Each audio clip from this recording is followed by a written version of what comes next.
Paano magkakaroon ng malasakit ang mga empleyado? Yan ang pag-uusapan natin dito sa video na to. And let me share you with my experience. So, ako bilang isang empleyado, malayo talaga yung inuwian ko. From Manila to Bulacan. To Bulacan to Manila. So talagang malayo. Araw-araw uwian ako. But then, before, dahil nararamdaman ko na pinagkakatiwalaan ako ng management at ng pinaka-higher boss namin, kahit malayo siya, hindi ko nararamdaman yung pagod. Hindi ko nararamdaman yung kung gaano siya kalayo.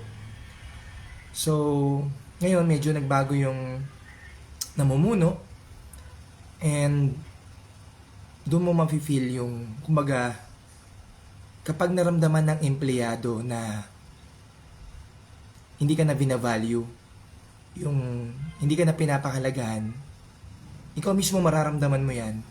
Kapag yun ang naramdaman mo, alam mo kung ano mangyayari. Mawawalan ka ng gana, tatamarin ka ng pumasok, mawawalan ka ng malasakit sa kumpanya. It's because yung mga empleyado na hindi pinapahalagan, talagang yun ang mararamdaman nila. So ngayon, kung ikaw ay may-ari ng isang kumpanya at isa kang boss na meron ka mga hinahawakan na tao, ang kailangan mong gawin is iparamdam mo sa mga empleyado na importante sila, na mahalaga sila sa organization na pinapatakbo mo or sa kumpanya na pinapatakbo mo.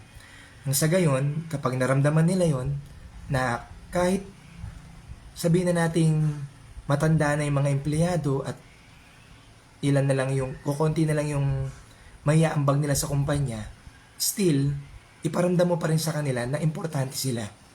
Iparamdam mo sa kanila na meron pa rin silang value.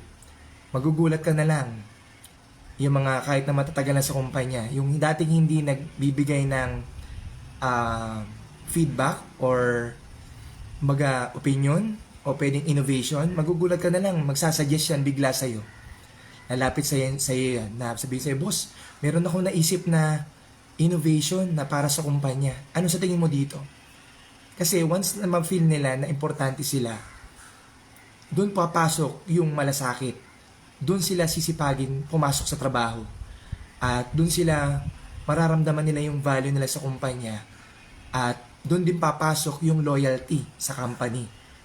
So, make sure na yung mga empleyado mo ay iparamdam mo sa kanila na importante sila.